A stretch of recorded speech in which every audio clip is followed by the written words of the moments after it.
Rambut rontok adalah masalah yang lumrah sekali terjadi pada rambut manusia saat ini. Karena berbagai masalah eksternal dan internal yang menyebabkan kerusakan rambut itu sangat banyak. Polusi udara, sinar matahari, zat kimia dari berbagai produk kecantikan, makanan dan minuman yang Anda konsumsi serta masalah psikologis yang Anda alami juga bisa menyebabkan rambut Anda menjadi rontok. Jika satu atau dua helai saja yang rontok setiap harinya, maka mungkin tidak ada masalah. Namun seringkali rambut yang rontok sangat banyak dan tidak bisa dihitung lagi jika terus dibiarkan maka Anda bisa mengalami kebotakan padahal usia Anda masih muda. Jika Anda mengalami hal ini jangan serta-merta langsung melakukan perawatan rambut di salon kecantikan karena belum tentu bahan yang digunakan di sana berbahan alami.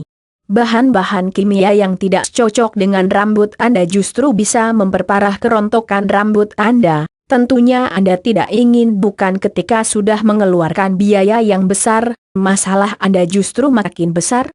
Padahal solusi rambut rontok itu ada di sekitar Anda. Dengan mudah, Anda bisa memanfaatkan campuran antara minyak kelapa dan juga kuning telur untuk dibuat sebagai masker rambut yang bisa mengatasi masalah kerontokan rambut yang Anda alami. Cara membuat masker minyak kelapa dan kuning telur. Mengatasi rambut rontok dengan masker minyak kelapa. Untuk membuat masker rambut dari minyak kelapa dan juga kuning telur khusus untuk mengatasi masalah kerontokan rambut Anda, cara yang perlu Anda lakukan tidak sulit. Bahan yang perlu Anda siapkan adalah kuning telur, minyak kelapa sebanyak 5 sendok dan madu secukupnya. Kocok kuning telur itu hingga sedikit mengembang kemudian campurkan kuning telur tersebut dengan minyak kelapa dan madu. Sebaiknya dalam menakar ukuran untuk membuat masker rambut ini Anda sesuaikan dengan tebal atau tipisnya rambut Anda.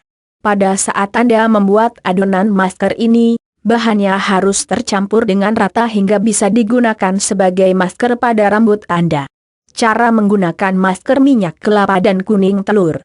Mengatasi rambut rontok dengan kuning telur sebaiknya, untuk hasil yang lebih maksimal, Anda gunakan masker rambut ini pada saat malam hari saat Anda hendak pergi tidur. Karena dalam menggunakan masker ini sebaiknya digunakan semalaman agar bisa meresap dengan baik pada rambut dan kulit kepala Anda. Pada saat menggunakan masker ini, Anda harus oleskan secara merata tidak hanya di rambut Anda tapi hingga sampai ke kulit kepala. Kemudian setelah masker secara merata telah dioleskan, maka Anda pijat-pijat bagian kepala Anda selama beberapa saat. Setelah selesai, lingkarkanlah handuk untuk menutupi kepala Anda yang masih dilapisi oleh masker rambut tersebut. Kemudian pergilah tidur dengan kepala Anda terbalut handuk. Di pagi hari, segeralah mencuci rambut Anda seperti biasa dengan sampo dan juga conditioner yang sering Anda gunakan sehari-hari. Jika Anda ingin hasilnya maksimalnya, sebaiknya lakukan secara rutin 3 kali dalam seminggu sehingga masalah rambut Anda yang rontok bisa segera diatasi dengan masker alami dari minyak kelapa dan kuning telur ini. Demikian cara mengatasi rambut rontok dengan masker minyak kelapa dan kuning telur. Semoga bermanfaat.